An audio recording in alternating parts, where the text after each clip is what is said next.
Anem a veure si hi ha una manera de detectar un fenomen, que és un fenomen meteorològic o atmosfèric, ara ens explicaran els experts, que són les turbulències. Perquè segur que heu anat en avió i heu tingut una situació, bueno, pues, de certa poreta, depèn de qui li agrada més o menys volar en avió, i per el producte de les turbulències l'avió es maneja.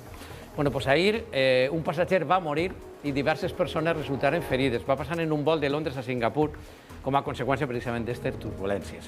L'avió va passar d'11.200 metres a 9.400 metres en apenas 4 minuts. I el resultat és el que esteu veient. Aquestes imatges que han pegat la volta al món, els passatgers passant moments d'autèntica por i d'autèntic pànic, s'obrin els compartiments, cauen els objectes, diverses persones ferides i una persona ha faltat. Imatges que, com dic, aquesta dona també, en fi, comanant-se, resant, en fi, moments de molta por. Unes imatges que, com dic, han pegat la volta al món. Volem entendre per què passen aquestes coses i per això avui ens acompanya Sergio Ollas. Sergio és catedràtic en Enginyeria Aeroespacial de la UPB, és expert en la matèria, perquè ho ha estudiat, a més, a través de la intel·ligència artificial. De fet, ha publicat un estudi molt interessant en les revistes més prestigioses del món, és a dir, és una persona que en sap d'això. I molt. Sergio, què tal? Bona vesprada, gràcies per acompanyar-nos. Hola, buenas tardes. Clar, en este cas, diguem, una turbulència que provoca aquest canvi d'altura en apenas 4 minuts de l'avió, això és habitual? Per què passa això? No, esto no es habitual. De hecho, hace más de 25 años que no fallecía nadie por un problema de este tipo. Es decir, todos hemos viajado en avión y hemos experimentado turbulencias. ¿Qué es una turbulencia? ¿Qué encuentra el avión cuando tiene una turbulencia? Lo que encontramos son dos tipos de turbulencias, digamos la fácil y la difícil. La fácil es la que está asociada a tormentas. Una asociada a tormentas se puede ver porque tiene gotitas de agua, porque hay cambios de temperatura, y esa normalmente los pilotos la saben a priori. Van a hacer una ruta y se la conocen. Está detectada previamente en los radares. Está detectada previamente en el radar, o se lo dicen incluso en tiempo real, vas a pasar por aquí, ten cuidado, y lo saben. Entonces eso es cuando vemos la señal de abróchate el cinturón. Y por favor, lo digo ya, cuando vean la señal de abróchate el cinturón, no es una sugerencia, no es una recomendación, es abróchate el cinturón. Porque es de verdad, no es el momento de ir al servicio, es el momento de abrocharse el cinturón y tener calma. Esas son las fáciles.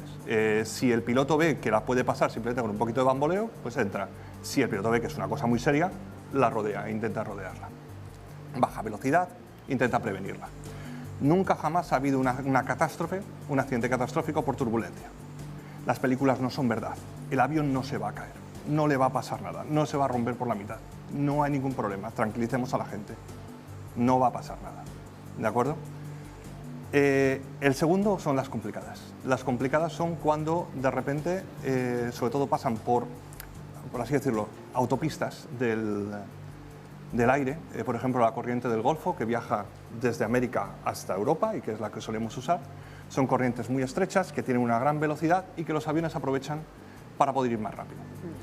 Entonces, esas están asociadas a vórtices, a grandes remolinos, como los que vemos en los ríos, pero de 100 metros de alto. De repente las alas se encuentran sin sustentación, ya no te agarran, porque el aire ha cambiado. Bajón de 4 metros. Ese es el golpe que vemos de la gente que se ha contra el techo. Después, ¿qué hizo el piloto? Picó para abajo para estabilizar el avión y cuando bajó consiguió suficiente velocidad y otra vez que las alas agarraran, volvió a ponerlo horizontal. Con lo qual, la caïda... Puedes definir, Sergio, perquè fins ara la teva explicació estava tranquil·litzant-me prou, però esta última m'estava desenquetant una miqueta perquè entenc que n'hi ha nivells també diferents de turbulències, pot ser més lleugeres, més severes o aquestes que tu estàs comentant. Quin és el moment en el que, en una turbulència d'aquestes, diguem, més potents, el pilot perd el control, diguem, de les ales de l'avió? Pero solo en estos casos muy bruscos, muy extraños. Esto no suele pasar. Es decir, sí que hay este tipo de incidentes, sí que van a ir a más. No se esperaba en este sitio. Tiene que haber mucha mayor investigación. No se sabe seguro si ha sido una de estas, si ha sido una de las primeras. Es una cosa que la investigación, siempre que hay un incidente aeronáutico con fallecidos, hay una investigación total y exhaustiva y se va a saber todo. Ahora es demasiado pronto, pero se sabrá todo, porque en aeronáutica siempre que hay un incidente lo que se hace es investigar para corregir. Que tenim a favor les aeronaus, i la perícia, la gran professionalitat dels Claro, i los les pilotos- pilots que saben com, diguem, fer moviments per contrarrestar, no? Es una cosa que está establecida Maniobras. y ellos saben lo que tienen que hacer, pero normalmente en el 99,9% de las ocasiones no es necesario. Sí que hay heridos, ¿vale? Sí que hay heridos. Normalmente, además, suelen ser los auxiliares de cabina, porque van de pie, los que suelen tener mayores incidentes. Potser s'obrin entre més compartiments, caiga algun Se pueden objecte, caer es pot los... produir El algun mayor accident. problema es darte contra el techo de cabeza. Y eso es lo que evita el cinturón. Por eso la recomendación, sobre todo en vuelos largos uno tiene que moverse un poco, no puedes estar 9 horas sentado. Pero la recomendación es, siempre que vuelvas a tu asiento, cinturón. No pasa nada, no es como lo del coche, ni siquiera te aprieta mucho, casi ni te enteras. Y eso lo que evita es que en el caso de una cosa como esta, te sujeta, te das un golpe en la tripa, pero no te das con la cabeza contra el techo. Perquè això podria ser el que ha passat en este cas. Por muy probablemente la gente que alguns se passatgers s'han pegat diera pel contra el techo, repito, hay que mirarlo todo, ha pasado 24 horas, hay que ser muy prudente, pero probablemente la gente que se diera contra el techo no llevará el cinturón de seguridad puesto. Per tant, una turbulència seria un fenomen, què, meteorològic? Normalmente ¿Cómo se definiría? Bien, a las alturas a las que vuela el avión, normalmente nos encontramos un aire que es muy a ver cómo lo digo, es que no quiero Sí, a usar ver si ninguna lo podemos- palabra técnica. si lo entendemos Nos sin encontramos mecánica de un aire fluidos, digamos. muy suave, Vale. que no tiene ningún remolino. Entonces el avión va muy tranquilamente. ¿Qué es una turbulencia? De repente te encuentras una parte de ese aire que tiene un pequeño remolino, que tiene un pequeño desorden, el avión hace track, track, ya está, no ha pasado nada. Eso es muy normal. Después hay estas que son un poquito más graves. Un 3% de tu tiempo en un avión hacia América vas a volar en una de estas. Vale. Y el 1% vas a volar en una de las un poquito más severas. Las posibilidades que te encuentres una muy severa es pequeña, pero está ampliándose. En los últimos 50 años se calcula que se ha ampliado un 50% y debido a los efectos del cambio climático, que provoca que haya muchas más corrientes ascendentes, que es lo que nos preocupa, se pueden doblar o triplicar en los próximos años. Luego es un problema que probablemente vaya a más. A veure, torna'm-ho a dir, Sergio, perquè estem prestant molta atenció a lo que estàs dient, ens agrada molt lo aterrat, valga la metàfora també en este cas, que estàs fent de l'explicació.